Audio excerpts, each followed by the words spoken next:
Hei vain chu khuai zone spot kan zo to boka khuai kan la lok don ni ngen lo an to don ni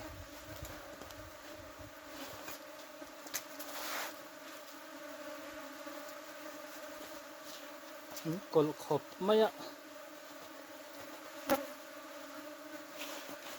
kol takan ni matak tura ngai la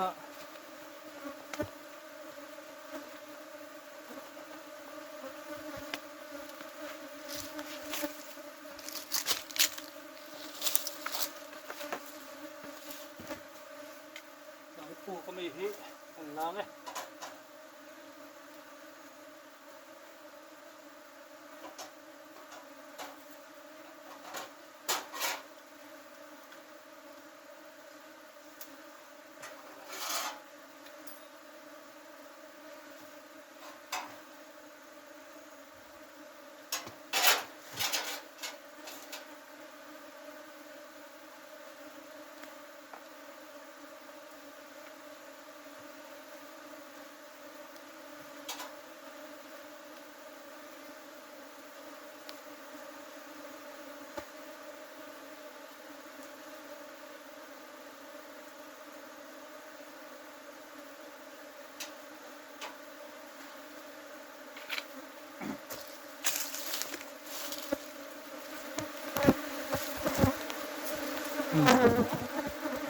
khuai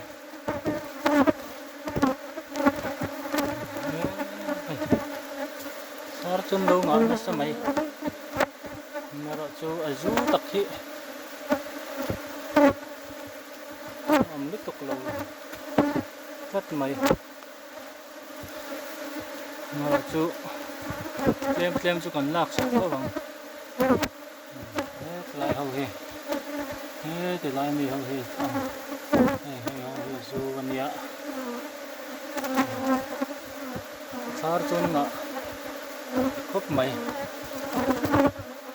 mà là chỗ lạc hùng chia đâu này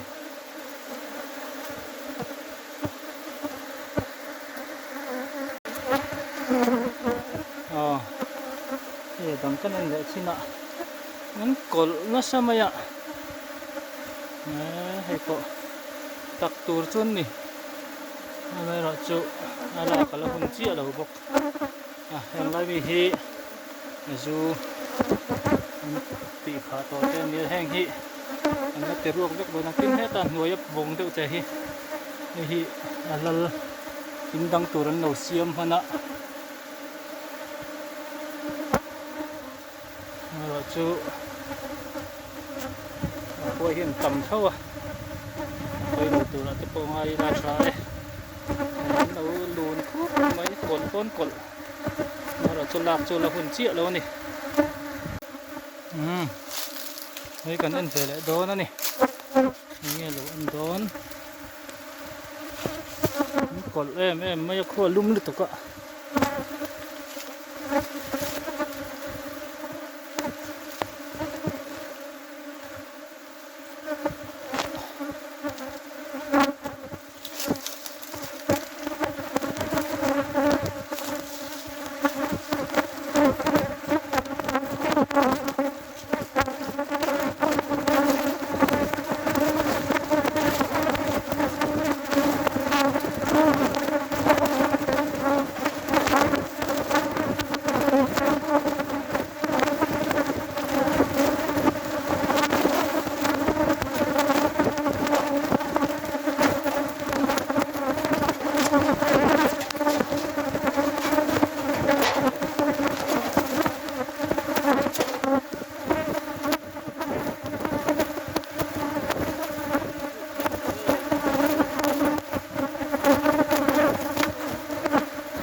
căn là máy lẽ lúc không nghe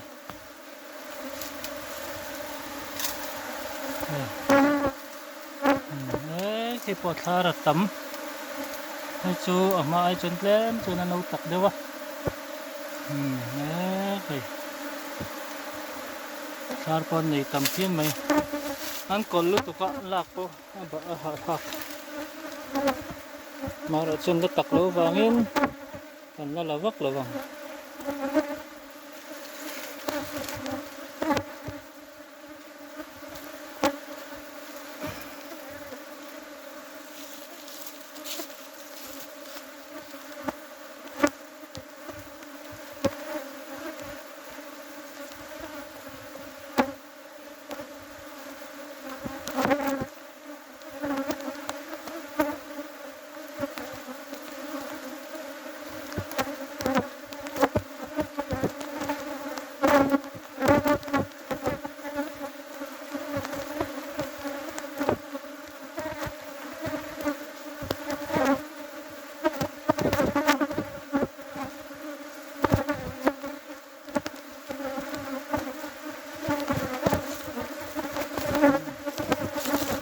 xíu thật khóc mấy hay chứ xíu thật khóc mấy cái tiếng xíu thấp tụt hi nè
đây gần là về lại ông bố mà xây đâu hết cả mà nghe ông tặc mà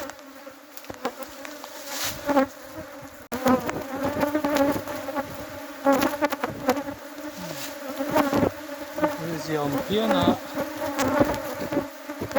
har tin đâu mà tao không khóc này bố mình xây sửa sang này cô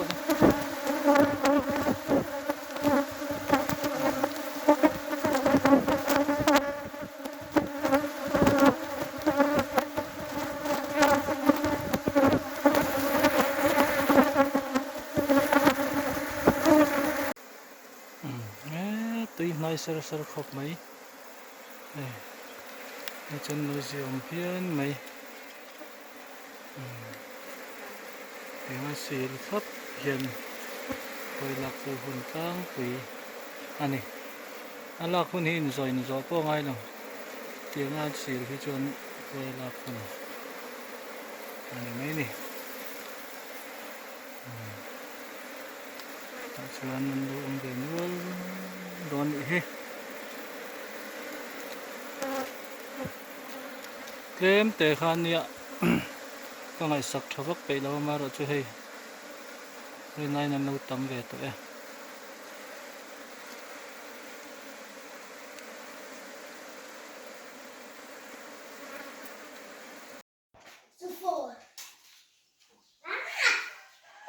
hay gần khơi du lịch